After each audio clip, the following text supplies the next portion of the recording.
Hello dear students, कैसे हैं आप लोग? उम्मीद करें आप लोग सही होंगे। देखो, अपना काइनेटिक्स का सीरीज चल रहा था, लेकिन कुछ स्टूडेंट्स का रिक्वेस्ट था कि सर पहले पूरे फिजिक्स को आप स्टार्टिंग से पढ़ाओ, मतलब बेसिक मैथमेटिक्स जो फिजिक्स में यूज होता है और वहां से स्टार्ट करो। यूनिट डायमेंशन होते हुए तब हम लोग सीरीज में करते सब कुछ।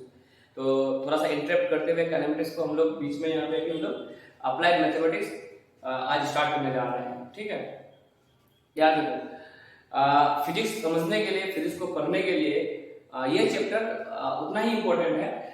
जैसे कि आप मान लो कोई यूरोपियन कंट्री चले जाओगे या मान लीजिए आप अमेरिका चले जाओगे, तो आपको लोगों से कम्युनिकेट करने के लिए आपको इंग्लिश आनी चाहिए, इंग्लिश बोलना, इंग्लिश समझना आना चाहिए। सिमिलरली उसी तरह से अगर आप फिजिक्स का एक अच्छा अंडरस्टैंडिंग डेवलप करना चाहते हो और फिजिक्स के सहारे से आप पूरे यूनिवर्स को, नेचर को समझना चाहते हो, ठीक है, फिजिक्स का जो लैंग्वेज है वो लैंग्वेज क्या है फिजिक्स का? मैथमेटिक्स है। फॉर एग्जांपल आप कुछ भी बात करो या पूरे फिजिक्स में आओगे, अभी हम लोग काइनेटिक्स देख रहे थे, कोई भी इक्वेशन यूज हो रहा था, फोर्स के बारे में बात करते हो, जैसे फोर्स ग्रेविटेशन फोर्स क्या होता है, दो मास का प्रोडक्ट, फिर उसके बीच का डिस्टेंस के स्क्वायर के इनवर्सली, वगैरह वगैरह, ये जो चीज है ये सारा क्या है? मैथमेटिक्स है। बेसिक अलजेब्रा, ट्रिगोनोमेट्रिक्स का यूज होता है और बेसिक आपका कुछ कैलकुलस का यूज होता है जो आपको डिफरेंशिएशन इंटीग्रेशन के नाम से जानते हो, कुछ बायनोमियल थ्योरम वगैरह, मतलब बहुत ज्यादा हाई फाई मैथमेटिक्स तो नहीं, लेकिन हाँ ये है कि थोड़ा बहुत बेसिक मैथमेटिक्स का आपको आइडिया अच्छे से होना जरूरी है, ताकि आप किसी भी क्वेश्चन को जब करो तो उसको प्रॉपर, उसको अच्छे से फाइनल आंसर तक पहुंच पाओ। तो बात यह है कि अगर ये बोला जाए कि बेसिक मैथमेटिक्स के बिना फिजिक्स को समझना आसान है क्या? बिल्कुल भी आसान नहीं है।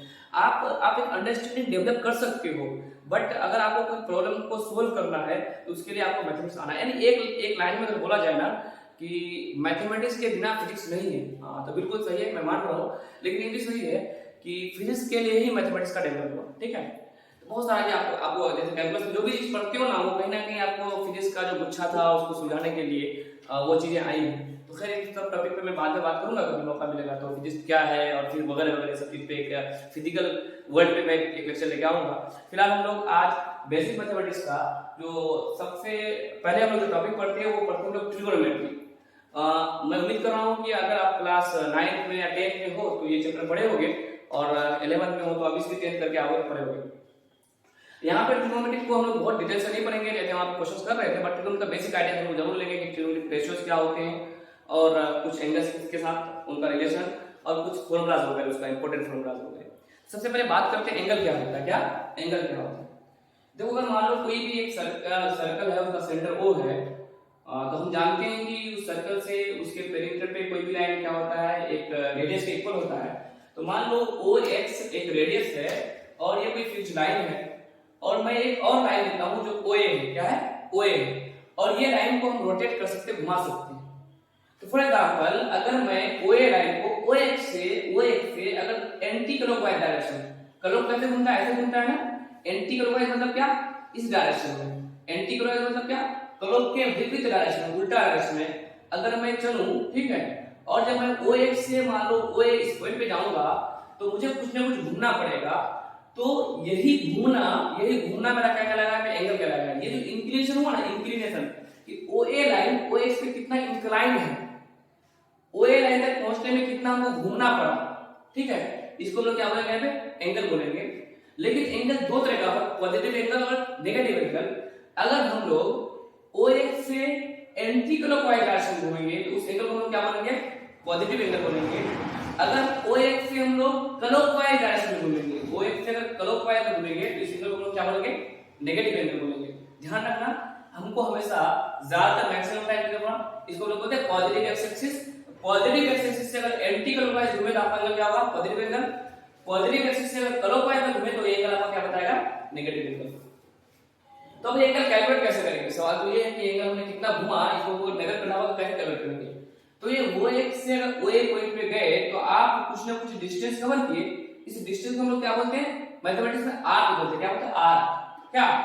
तो एंगल कैसे कैलकुलेट किया जाएगा? ये जो आर्क होगा, इस आर्क को कैलकुलेट करके इस रेडियस से अगर हम डिवाइड करेंगे तो हमारा क्या बताएगा? एंगल बताएगा। क्या बताएगा? Angle is equal to arc by radius.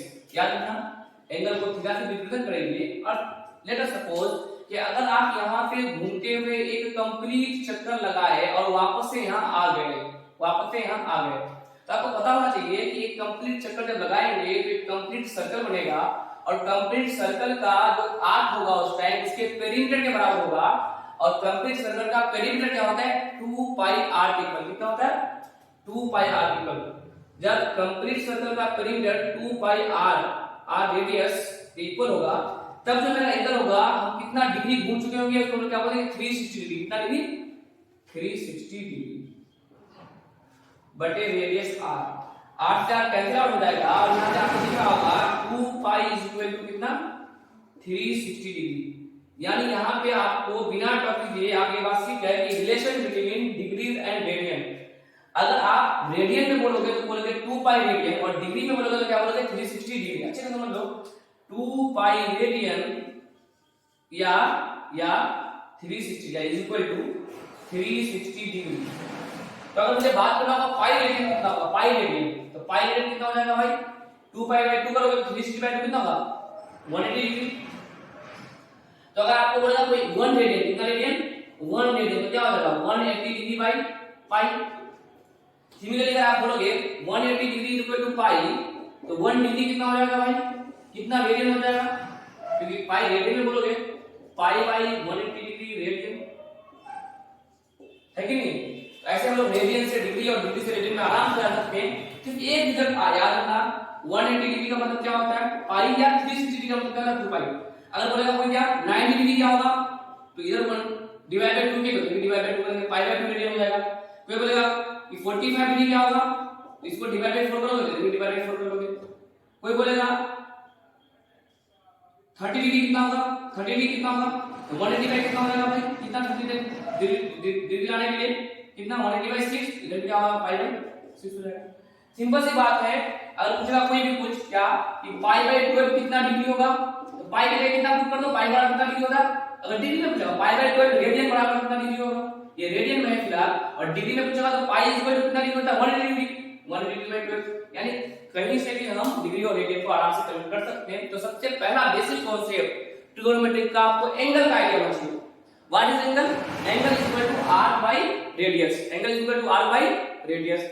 अब यही angle is equal to r by radius को हम इस एंगल को दो तरीके से देखते हैं एक डिग्री में और एक रेडियन में।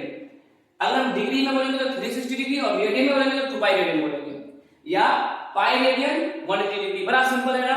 यानी किसी भी डिग्री को हम रेडियन में कन्वर्ट कर सकते हैं किसी भी रेडियन को डिग्री में कन्वर्ट कर सकते हैं आराम से। क्या करना है जब भी अगर आपको रेडियन को डिग्री में कन्वर्ट करना हो पाई के जगह 180 डिग्री पुट कर दो आराम से और आप किसी को भी सोल्व कर सकते हैं। ठीक है तो इस पे बेसिक क्वेश्चंस आराम से कर सकते हैं आप लोग। फिर हम लोग आगे देखते हैं ना। हाँ तो कंटिन्यू करते हैं। आपने लोग अभी एंगल समझे जस्ट याद रखना एंगल मतलब आर्क बाय रेडियस और एंगल का जो दो मेजरमेंट होगा जिस यूनिट में हम मेजर करेंगे दो यूनिट में तो एक हुआ रेडियन और एक हुआ डिग्री। रेडियन मतलब pi radian is equal to 180 degree होगा और कैसे कैलकुलेट किया उसको थीटा बराबर r बाय रेडियस से आपको बताया कैलकुलेट करके। ठीक तो बात आ रहा है कि हम लोग ट्रिगोनोमेट्रिक जो पढ़ रहे हैं इसमें ट्रिगोनोमेट्रिक आइडेंटिटीज पढ़ेंगे ट्रिगोनोमेट्रिक रेशियोज या हम लोग बोलते हैं ट्रिगोनोमेट्रिक फंक्शंस। कौन कौन से फंक्शन है मान लो यहाँ पे अगर बात कर रहे हो कि आप अगर वही एक लाइन जो मूव कर सकता है और बी ओ एक्स एक लाइन है और एक्स फिक्स्ड है और ये मान लो कोई ओपी एक लाइन है जिसको हम घुमा सकते हैं तो मैं अगर उसको घुमा के कुछ ऐसे पॉइंट पे रख दूं जो सर्कल के कोई एक पॉइंट को टच कर दे। ठीक है तो आप गौर से देखो जिस लाइन पे एंगल बनाया है हम लोग बोलते हैं बेस। क्या बोलते हैं बेस। ठीक है और ये जो लाइन इस पे खड़ा हुआ है एंड पे इसको हम लोग बोलते हैं परपेंडिकुलर। परपेंडिकुलर बेस पे कितना होता है 90 डिग्री होता है। शायद कि आपको बात पता हो। ठीक है और ये परपेंडिकुलर और बेस के दो एंड को मिलाते हैं जिसको हम बोलते हैं हाइपोटेनस। क्या बोलते हैं हाइपोटेनस। पहचानना हमेशा फिर से रिपीट कर रहा हूं ये जो लाइन है ना इसको खड़ा करो उसमें एक दीवार में ये राइट वाल। ठीक है ये जो बेस क्या होगा जिधर एंगल बनाएगा इसको बेस बोलेंगे। कल होगा कि मान लो एंगल ये हो तो आपका बेस ये हो जाएगा और ये क्या होगा परपेंडिकुलर। गौर करो फिर से रिपीट कर रहा हूं जिस पे खड़ा रहेगा ना उसको बोलेंगे जिससे एंगल बनाएगा उसको बेस बोलेंगे और इसको परपेंडिकुलर बोलेंगे। अगर एंगल ये है आपका तो देन ये बेस हो जाएगा आपका ये परपेंडिकुलर हो जाएगा और ये क्या होगा हाइपोटेनस। ठीक है बहुत बेसिक का फॉर्मूला आप सब जानते हो क्या होता है रिलेशन होता है क्या p square plus b square किसके इक्वल होता है x स्क्वायर के इक्वल होता है। ठीक आगे देखेंगे हम लोग। फिलहाल ये जो ट्रिगोनोमेट्रिक फंक्शन है टोटल कितने 6 हैं कितने 6 हैं और मेरे 3 है 3 बड़े भाई और 3 छोटे भाई। बड़े भाई छोटे भाई का मतलब क्या हुआ एक sin थीटा है cos थीटा है और tan थीटा है। sin थीटा क्या होता है कैसे कैलकुलेट करेंगे परपेंडिकुलर बाई हाइपोटेनस, ये लेंथ बटे ये लेंथ। और cos थीटा क्या होगा, cos थीटा मतलब थीटा का कुछ वैल्यू होगा और cos के साथ जब तुम रखेंगे तो क्या आ जाएगा, बेस बटे हाइपोटेनस। जो बेस बाई हाइपोटेनस का जो रेशियो आएगा वही उस टाइम उस एंगल पे cos का वैल्यू होगा, इस तरह से समझो। और tan थीटा क्या होता है, tan थीटा होता है sin theta by cos theta. जब आप इन दोनों को डिवाइड दोगे sin theta by cos theta, sin theta का p बाई h और cos थीटा का होगा b बाई h, जब दोनों को डिवाइड होगा आपको क्या होगा p बाई b। तो ये बराबर है y इसके साथ इसका छोटा भाई भी है, sin थीटा का छोटा भाई cosec थीटा है, जस्ट उसका उल्टा है, तो p बाई h के लिए क्या है, h बाई p है।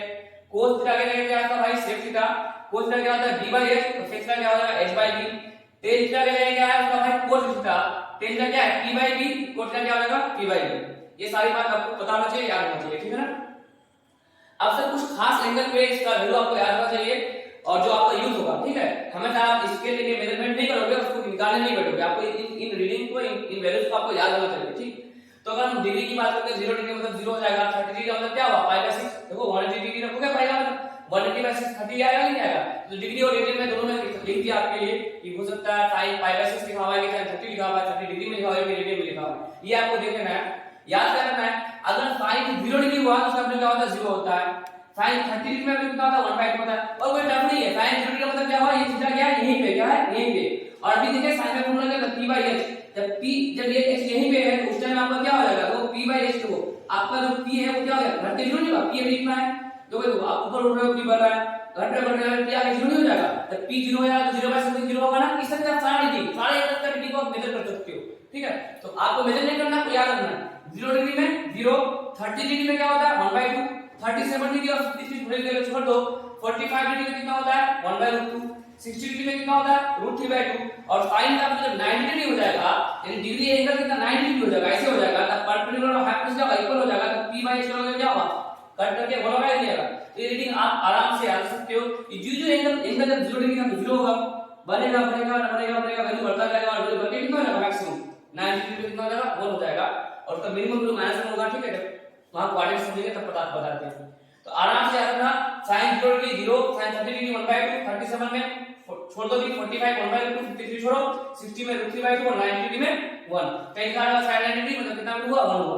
सिमिलरली इसके अलावा और आपको कुछ रिमेंबर नहीं करना, आपको उसका क्या करना है इसको ध्यान में रखना, ये याद रखना है, इसको ध्यान में रखना है। क्या ध्यान में रखना है कि cos 0 डिग्री क्या होगा जो sin 90 डिग्री था, कितना था sin 90 डिग्री में, sin 90 में जो था वो cos 0 में हो जाएगा, मतलब इसको जस्ट आप उल्टा कर दो, रिवर्स कर दो, ठीक है। वही रिजल्ट था आपको दिखने वाला है। तो इसको भी आपको याद रखना है, ध्यान रखना है, क्योंकि tan थीटा क्या होता है sin theta by cos theta. तो tan 0 डिग्री कितना हो जाएगा sin 0 डिग्री बटे cos 0 डिग्री 0 बाई कितना 0 हो जाएगा। tan 30 डिग्री कितना हो जाएगा 1/2 बटे √3/2, 2 खत्म हो जाएगा 1/√3 हो जाएगा। सिमिलरली आप सिर्फ और सिर्फ इस लाइन को याद रखोगे और cos में इसको उल्टा करके कर दोगे और tan में दोनों को डिवाइड कर दोगे और आराम से आपका सारा वैल्यू याद रह जाएगा, ठीक है। और सर बोले थे कि आप इन दोनों को छोड़ देने के लिए, देखो यार 37 और 53 फिजिक्स में सबसे स्पेशल है, सबसे ज्यादा यूज होने वाला, ठीक। मैं जितना देख पाता हूं अगर कभी भी 37 रहा या 53 रहा, ठीक है, ये मानो 53 और ये मानो 37, ये एंगल मानो ये एंगल बड़ा है ना 53 डिग्री और ये छोटा है 37। याद क्या रखना है, देखो 3 4 5 अगर ये 3 होगा, ठीक है, अगर ये 3 होगा ये 4 होगा तो यहाँ 5 होना पड़ेगा ना, क्योंकि क्या याद है h² बराबर p² प्लस b² होता है। तो अगर ये 3 है तो 3 का स्क्वायर 9, 4 का स्क्वायर 16, 9 + 16 25 बराबर क्या होगा 5 का स्क्वायर होगा कि नहीं होगा। तो अगर ये 3 होगा यहाँ 4 होगा तो यहाँ पे 5 होना पड़ेगा, अगर यहाँ 4 होगा या 3 होगा तो भी यहाँ 5 होना पड़ेगा, नहीं होगा, बिल्कुल सही है सर। अभी p 3 है और b 4 है, अभी p 4 है b 3 है। सर क्या बात बताने वाले हैं, बात ध्यान हमेशा ये रखना 37 डिग्री हो या 53 डिग्री हो 3 4 5 3 4 5 करना, क्या करना 3 4 5। अब सर 3 4 5 ऐसे जाएंगे कि ऐसे जाएंगे, ठीक है, बहुत शॉर्ट ट्रिक है। अगर 37 डिग्री है तो इसके सामने छोटा रखो 3, अगर ये छोटा 3 हो गया तो इसका मतलब क्या बचा 4 और 5 बचा। अगर 53 डिग्री है तो 53 मतलब बड़ा, ठीक है, 3 बड़ा कि 4 बड़ा 4, तो सामने 4 रख दो, 4 रख दो तो क्या बचेगा 3 और 5 यहाँ आ जाएगा। अब आराम से सारा देख सकते हो sin 37 डिग्री का मतलब क्या हो गया p/h 3/5, sin 53 का मतलब क्या हो गया 3/h 4/5, cos 37 का मतलब क्या होता है b/h। इसी तरह से सारा ये दो एंगल आपको स्पेशल ऐसे याद रखना है। 37 53 345 345 345 345 345 37 के साथ 3 53 के साथ 4 ठीक है आराम से आप कर सकते हो। अब आओ इधर आओ सर आपने अभी जो बताया 0 डिग्री से 90 डिग्री का वैल्यू आप हमको याद करने के लिए बिल्कुल बात सर अगर 90 डिग्री से ज्यादा वैल्यू आया रेड डिग्री में मतलब थीटा में मान लीजिए सर हमको कोई sine 120 degree sine 315 degree sine 250 degree कुछ भी अगर आपको पूछे आप कैसे निकालोगे तो आपको सबसे पहले क्वाड्रेंट के बारे में समझ में आना चाहिए। देखो मैं 0 डिग्री से अगर 90 डिग्री में जाऊंगा तो सीधा मुझे ऐसे यहां पे जाना पड़ेगा इसको हम लोग बोलेंगे फर्स्ट क्वाड्रेंट। फिर मैं अगर यहां से और 90 डिग्री आ जाऊंगा तो मैं यहां पर स्टार्ट किया तो कितना किलोमीटर करना है 90 प्लस 90 कितना डिग्री 180 डिग्री हम आ गए सेकंड क्वाड्रेंट में। फिर यहीं से स्टार्ट कर रहा हूं 90 डिग्री फिर 90 180 फिर 90 कितना हो जाएगा 270 डिग्री ये आ गया आपका थर्ड क्वाड्रेंट। फिर यहां से स्टार्ट करके तो वापस यहां पहुंच जाओगे 90 प्लस 90 प्लस 90 कितना डिग्री हो जाएगा 360 डिग्री और वापस वहां पहुंच गए। फिर जब घूमना है फिर 90 डिग्री जोड़ोगे तो 360 प्लस 90 कितना हो जाएगा 450 डिग्री यानी सिमिलरली चलते रहेगा यानी 360 डिग्री में घूमते रहेगा ठीक। तो 0 डिग्री से 90 डिग्री को हम लोग क्या बोलते हैं एक तो एक्यूट एंगल भी बोलते हैं फर्स्ट क्वाड्रेंट बोलते हैं 90 डिग्री 180 डिग्री के एंगल को क्या बोलते हैं सेकंड क्वाड्रेंट 180 से 270 को हम लोग क्या बोलते हैं थर्ड क्वाड्रेंट 270 से 360 को हम क्या बोलते हैं फोर्थ क्वाड्रेंट। तो ठीक क्या करना ऑल स्टेशन टिकट काउंटर या ऑल स्कूल टू कॉलेज या ऑल शुगर टू कॉफी जो भी आपको याद करना है क्या ठीक है सर। फर्स्ट क्वाड्रेंट में 0 डिग्री से 90 डिग्री में सारे के सारे ट्रिगोनोमेट्रिक फंक्शन जितने 6 हैं सारे के बीच का है पॉजिटिव। आप देख सकते हो साइन का सारा भी 90 डिग्री तक पॉजिटिव cos का भी पॉजिटिव tan का पॉजिटिव इसका मतलब इसका भाई भी पॉजिटिव होगा। अगर cosec का बोलेगा cosec 0 डिग्री क्या उल्टा करना है 1/0 क्या इनफाइनाइट हो जाएगा। मैं इनको आपको नहीं बता रहा हूं क्यों अगर sin 30 डिग्री 1/2 है तो cosec 30 डिग्री क्या होगा उसका उल्टा है 2/2 हो जाएगा आप समझ गए होंगे ठीक है ना। तो यानी 0 डिग्री से 90 डिग्री के बीच में आपके सारे वैल्यूज आएंगे पॉजिटिव आएंगे। यहां पे फर्स्ट क्वाड्रेंट में सारे के सारे क्या होंगे पॉजिटिव होंगे और स्टेशन x फॉर sin और sin के साथ sin का भाई cosec भी। तो सेकंड क्वाड्रेंट में सिर्फ और सिर्फ कौन पॉजिटिव होंगे sin और cosec का भाई पॉजिटिव रहेगा और station ticket for t। Third quadrant में कौन पॉजिटिव होगा tan और उसका भाई cot और then counter c for cos और फोर्थ क्वाड्रेंट में कौन पॉजिटिव होगा फिर cos और फिर। तो इसका मतलब हम लोग समझ में नहीं आ रहा इधर क्यों होगा। अगर आपको पूछेंगे sin 120 डिग्री तो 120 डिग्री कौन सा क्वाड्रेंट में फर्स्ट में सेकंड में थर्ड में फोर्थ में देखो 120 के बीच में होगा कि 90 से 180 डिग्री में कौन सा क्वाड्रेंट में सेकंड क्वाड्रेंट में। सेकंड क्वाड्रेंट में sin का होता है पॉजिटिव होता है इसका जो वैल्यू आएगा जो भी आएगा अब निकाल के दिखाऊंगा कितना आएगा फिर आएगा पॉजिटिव आएगा क्या आएगा पॉजिटिव आएगा। सिमिलरली अगर आपको पूछेगा tan 120 degree 120 degree tan 120 degree 120 कौन सा क्वाड्रेंट है सेकंड क्वाड्रेंट और सेकंड क्वाड्रेंट में क्या है सिर्फ और सिर्फ कौन पॉजिटिव है sin पॉजिटिव है तो tan क्या वहां पे नेगेटिव इसका वैल्यू क्या आएगा यहां पे नेगेटिव आएगा ठीक है। आपको बोलेंगे मान लो cos 210 डिग्री 210 डिग्री कौन सा क्वाड्रेंट में होगा 180 टू 70 के बीच में कि थर्ड क्वाड्रेंट में और थर्ड क्वाड्रेंट में सिर्फ और सिर्फ कौन पॉजिटिव है टिकट फॉर tan पॉजिटिव है cos यहां पे क्या आएगा इसका वैल्यू नेगेटिव आएगा। बात समझ में आ रहा होगा शायद। अगर आपको कोई बोलेगा sin 315 डिग्री 315 डिग्री कहां पे चला गया आपका फोर्थ क्वाड्रेंट में 270 और 360 के बीच में ना फोर्थ क्वाड्रेंट और फोर्थ क्वाड्रेंट में सिर्फ कौन पॉजिटिव है cos पॉजिटिव है इसके अलावा बाकी सारा क्या है नेगेटिव है। तो ये पॉजिटिव नेगेटिव का बात आपको समझ में आया होगा। तो सबसे पहले आपको 0 डिग्री से 90 डिग्री का वैल्यू अच्छे से पता होना चाहिए याद होना चाहिए ठीक। उसके बाद बाकी और कोई अगर एंगल खास एंगल पे पूछेगा जो 0 डिग्री 90 डिग्री से ज्यादा एंगल पे होंगे तो हम लोग पहले उसका साइन करना सीखेंगे कि कौन कहां पॉजिटिव होगा कौन कहां नेगेटिव होगा फिर इन वैल्यूज पे इन डिग्रीज पे क्या उनका वैल्यू आएगा वो भी निकालना सिखाऊंगा। कुछ खास एंगल्स हम लोग आराम से निकाल लेंगे बाकी एंगल्स को तो हम लोग कैलकुलेट करना सीखेंगे ठीक। तो यहां तक अभी रखते हैं फिर अभी हम लोग कंटिन्यूअसली फिर आगे देखते हैं। चलो तो देखो कंटिन्यू हम लोग कर रहे हैं इसे कि हम लोग कल सीख रहे थे कि ट्रिगोनोमेट्रिक रेशियोज का कुछ एंगल्स पे अपना वैल्यू याद रखना है जो अपना फ्रीक्वेंटली अपना फिजिक्स में क्वेश्चंस करते वक्त या कहीं भी मैथमेटिक्स में आपको यूज होता होगा ठीक। तो और भी कुछ एंगल्स है जो खास एंगल है जो कभी यूज होंगे उसको भी देख लो आप। फॉर एग्जांपल कि मान लो कि सर अगर ये आपको बताया 0 डिग्री से लेकर के 90 डिग्री तक के बारे में बताया यानी 0 डिग्री से लेकर 90 डिग्री तक आपको याद करना है। सर अगर 90 डिग्री से एंगल्स बड़े होंगे तब क्या करेंगे तो मैं आपको सिखाया था क्वाड्रेंट सिस्टम और स्टेशन टिकट काउंटर आपको याद होगा अच्छे से। फर्स्ट क्वाड्रेंट में सारे के सारे पॉजिटिव थे यानी उन फर्स्ट क्वाड्रेंट में एंगल अगर 0 और 90 के बीच का हुआ तो सारे ट्रिगोनोमेट्रिक रेशियो के जो वैल्यूज आएंगे वो क्या आएंगे पॉजिटिव आएंगे। सेकंड क्वाड्रेंट में ऑल स्टेशन सेकंड मतलब क्या होता है sin और थर्ड में टिकट मतलब tan और फोर्थ में काउंटर मतलब cos और स्टेशन टिकट काउंटर। ऐसे हम लोग सबसे पहले डिसाइड करेंगे कि कौन से क्वाड्रेंट में मेरा वो एंगल आता है, और इसके हिसाब से हम साइन डिसाइड करेंगे वहां पॉजिटिव होगा कि नेगेटिव होगा। वो तो ठीक है, जब साइन डिसाइड कर लेंगे, बट बाकी वैल्यूज कैसे कैलकुलेट करेंगे? तो देखो trigonometric ratio of angles greater than 90 degree का दो ही स्टेप याद ध्यान रखना है। पहला स्टेप में सबसे पहले आपको क्वाड्रेंट तय करना है एंगल को देखते हुए कि वो जो एंगल है मान लो 210 डिग्री, जाहिर सी बात है 210 डिग्री किसमें आएगा? थर्ड क्वाड्रेंट में आएगा, 180 से 270 के बीच में होता है, ठीक है। तो इस तरह से अपने लोग क्या करेंगे, सबसे पहले क्वाड्रेंट डिसाइड करेंगे कि कौन सा क्वाड्रेंट में मेरा वो एंगल जा रहा है। Step number 1। स्टेप नंबर 2 में क्या करेंगे, हम हमेशा ट्राई करेंगे कि उस एंगल को 180 या 180 के एक मल्टीपल यानी 360, ठीक है, 180 या 360 के साथ उस एंगल को जोड़ घटा करें। 180 या 360 यानी 180 मतलब क्या, अगर n का n इंटीजर, अगर n का वैल्यू 1 रखेगा तो पाई मतलब 180 डिग्री प्लस माइनस थीटा कीजिएगा। उस एंगल को उस तरह से अरेंज करेंगे कि वो क्या हो 180 प्लस माइनस थीटा के फॉर्म में। अभी एग्जांपल से बिल्कुल आपको बात समझ में आएगा। 180 प्लस माइनस थीटा रहेगा तो जो भी ट्रिग्नोमेट्रिक रेशियो रहेगा वो किस में चेंज रहेगा? आपका सीधा थीटा के साथ चेंज हो जाएगा। फिर से बता रहा हूं, एग्जांपल से बिल्कुल समझ में आएगा। हाँ, एक और तरीका होता है, अगर आप 90 या 90 के ऑड मल्टीपल के साथ, जैसे 90 डिग्री हो गया, 90 का ऑड मल्टीपल क्या हो गया 270 हो गया, 90 का इवन मल्टीपल तो 90 × 2 80 हो जाएगा, 180 हो जाएगा, 180 90 या 90 के ऑड मल्टीपल। तो यहाँ n के जगह कुछ रखिएगा तो ऑड मल्टीपल ही आएगा, n के जगह 1 रखिएगा तो 3 आएगा, 2 रखिएगा तो 5 आएगा। तो 90 या 90 के ऑड मल्टीपल के साथ अगर एंगल को जोड़ घटाव कीजिएगा तो ट्रिग्नोमेट्रिक रेशियो का कंप्लीमेंट्री बन जाएगा, मतलब साइन के साथ है तो साइन कोस में, कोस है तो साइन में, टेन है तो कोट में, इस तरह से चला जाएगा। तो हम इस वाला तरीका को नहीं यूज करेंगे, ये ज्यादा इजी रहेगा। क्या रहेगा? ये इजी रहेगा, ठीक। चलो ठीक है, क्वेश्चन को समझते हैं। यहां ध्यान रखना, साइन कैसे डिसाइड करेंगे और स्टेशन टिकट काउंटर से मतलब, और मतलब फर्स्ट सेकंड मतलब साइन, स्टेशन, टेन और कोस। चलो क्वेश्चन से करते हैं। अगर आपको निकालना है साइन 120 डिग्री का वैल्यू, क्या निकालना है? साइन 120 डिग्री का वैल्यू निकालना है। सबसे पहले हम क्या तय करो 120 डिग्री कौन सा एंगल में आता है? साइन 120 कौन सा क्वाड्रेंट में आता है? कौन सा क्वाड्रेंट में? बताओ भाई। सेकंड क्वाड्रेंट में आता है, साइड से बताना है, 0 डिग्री, 90 डिग्री, 180 और 270। तो 120 सेकंड क्वाड्रेंट में आता है। सेकंड क्वाड्रेंट में साइन पॉजिटिव होता है, तो चलो ठीक है, पॉजिटिव होगा। अब इस एंगल को इस तरह से अरेंज करो कि 180 के साथ इसको जोड़ घटाओ। हम इसको ऐसे लिख सकते हैं, साइन 120 को साइन 180 माइनस 60।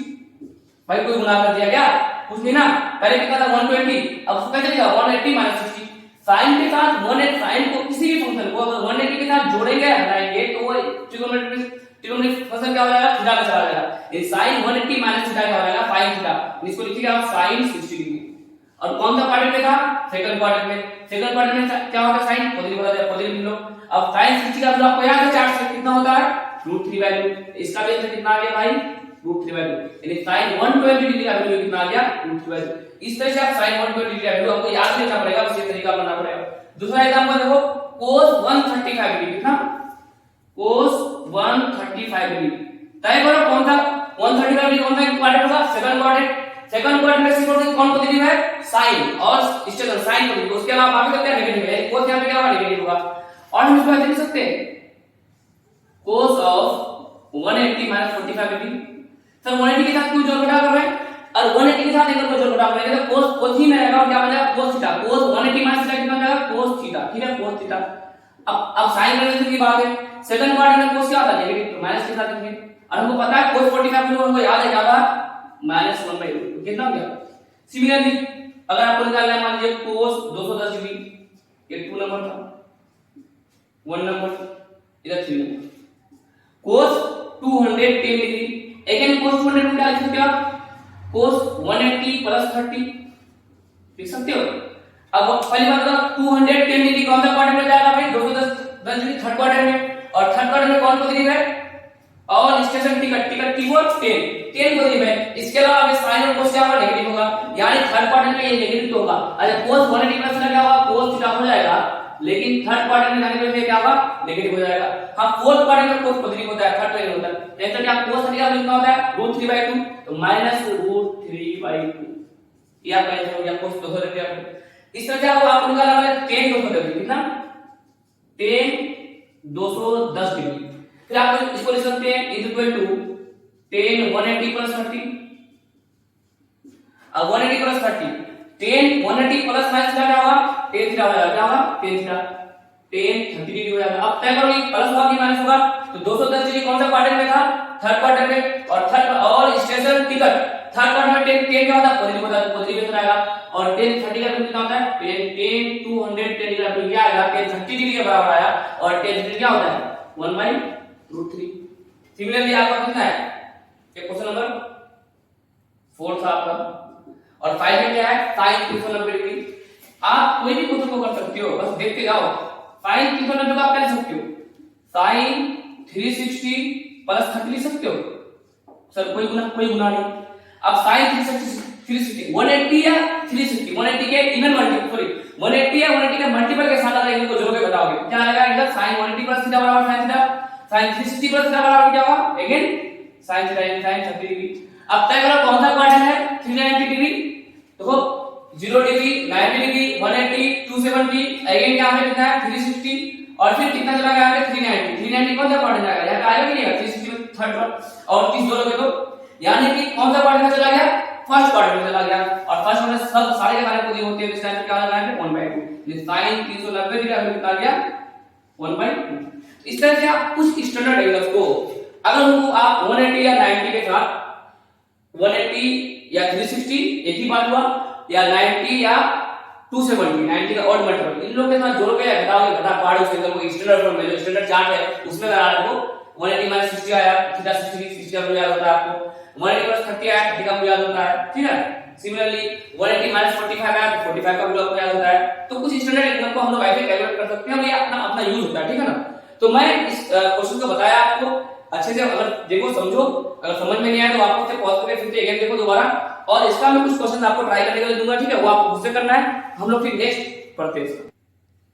तो चलो अब उसके आगे देखते हैं, बस और थोड़ा सा देखो, हम लोग को ट्रिग्नोमेट्री के बारे में बहुत कुछ नहीं पढ़ना है, मतलब वही उतना ही कोर्स पढ़ना है जो अपना यूज होने वाला है। तो हमने कुछ एंगल्स का वैल्यू निकालना सीखा, और फिर एंगल को हमने रेडियन और डिग्री पे समझ गया, ठीक।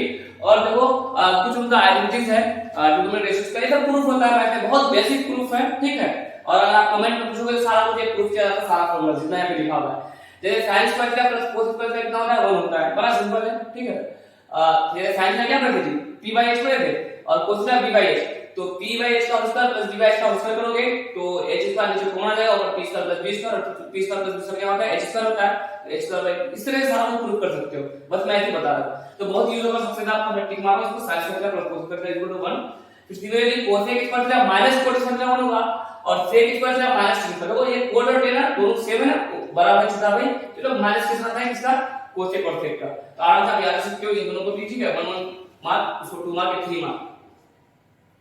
और कुछ फॉर्मूला क्या है कि मान लो अगर कुछ एंगल है जिसको हम sin के साथ कुछ एंगल है जिसको मैं दो पार्ट में तोड़ दूं और दोनों को जोड़ूं, तो मैं मेरा आंसर और सिंपल फॉर्म में निकल सकता है। फॉर एग्जांपल आपको निकालना मान लो sin 75 डिग्री, कितना sin 75 डिग्री, तो आप उसको लिख सकते हो sin 45 + 30, 45 + 30 कितना होगा 75 होगा कि नहीं होगा। और अगर आपको sin 45 + 30 लिखने के बाद sin एक को a बोल दो, को b बोल दो, और आपको sin a + का फॉर्मूला याद है तो आप आराम से sin 75 का डिग्री का वैल्यू निकाल सकते हो, ठीक है। तो बड़ा अच्छा लगेगा ना, तो आपको याद रखना है, और बहुत सिंपल वे में याद रखा जाएगा, ठीक है।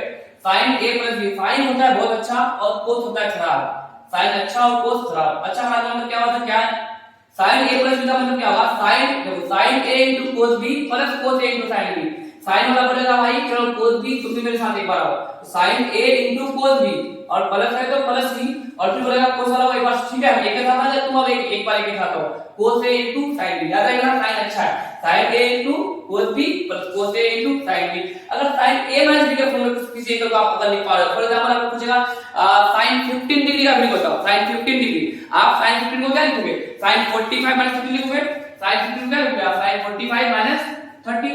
तो आप इसको देखो sin a - b के फॉर्म में, तो sin a - b का फॉर्मूला और आपको याद है, आप इस एंगल को निकाल सकते हो sin 15 को, sin 15 डिग्री को क्या हो जाएगा sin a cos b - cos a * sin b। अच्छा है, ठीक है भाई, sin अपने साथ cos को रख रहा है, और जो प्लस है तो प्लस और माइनस है तो माइनस, बट cos वाला है खराब, cos a + b क्या है, cos a * cos b, मतलब cos वाला खुद के साथ रहेगा cos a * cos b, और प्लस करेंगे यहाँ पे क्या आ जाएगा माइनस आ जाएगा, और फिर बोलेगा माइनस के साथ sin a * sin b। अगर cos a - b नहीं लिख रहे हो तो cos a * cos b, फिर माइनस करेंगे प्लस और sin * sin b, cos वाला अपने साथ sin को नहीं रखेगा, sin वाला अपने साथ cos भी रखेगा। इस तरह से आप इस ट्रिक के साथ इन चारों को याद कर सकते हो। ये याद रखने का फायदा ये होगा कि आप कुछ और एंगल्स का वैल्यू आराम से कैलकुलेट कर सकते हो, ठीक है। अच्छा उसके अलावा दो बहुत ही इंपॉर्टेंट पूरे ट्रिग्नोमेट्री के सबसे बड़ा इंपॉर्टेंट फॉर्मूला sin 2 थीटा और cos 2 थीटा, sin 2 थीटा और cos 2 थीटा। sin 2 थीटा का फॉर्मूला क्या होता है 2 sin theta 2 cos theta. cos 2 theta का फॉर्मूला क्या होता है cos square theta minus sin square theta. इसको और आप रिप्लेस कर सकते हो, अगर यहां से आप sin स्क्वायर थीटा को हटा दोगे क्या होगा, सिर्फ अगर cos के फॉर्म में रखोगे तो sin स्क्वायर थीटा बोल सकते हो 1 माइनस cos स्क्वायर थीटा, तो cos square theta minus 1 minus sin square theta, तो क्या हो जाएगा sorry 1 minus cos square theta, क्या हो जाएगा cos square theta minus minus plus हो जाएगा ना 2 cos स्क्वायर थीटा माइनस 1।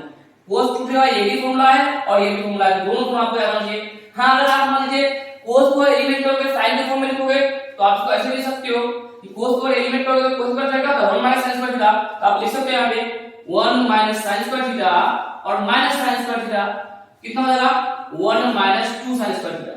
तो याद रहेगा आपको cos 2 थीटा फॉर्मूला एक अगर एक साथ लिखना चाहो cos 2 थीटा फॉर्मूला तो क्या हो गया cos square theta minus sin square theta बोलो या क्या बोलो 2 cos स्क्वायर थीटा माइनस 1 बोलो या क्या बोलो 1 माइनस 2 sin स्क्वायर थीटा बोलो। तीनों फॉर्म आपको बताना चाहिए अच्छे से, बहुत ज्यादा यूज होगा। पता है क्या यूज होगा, आपको sin स्क्वायर थीटा चाहिए, क्या चाहिए sin स्क्वायर थीटा, तो sin स्क्वायर थीटा आप क्या लिखोगे 2 sin स्क्वायर थीटा इसका क्या होगा इसको इसका क्या होगा, तो क्या हो जाएगा 1 माइनस cos थीटा और 2 से डिवाइड कर दोगे तो sin स्क्वायर थीटा आपका क्या हो जाएगा 1 माइनस cos थीटा बाय 2।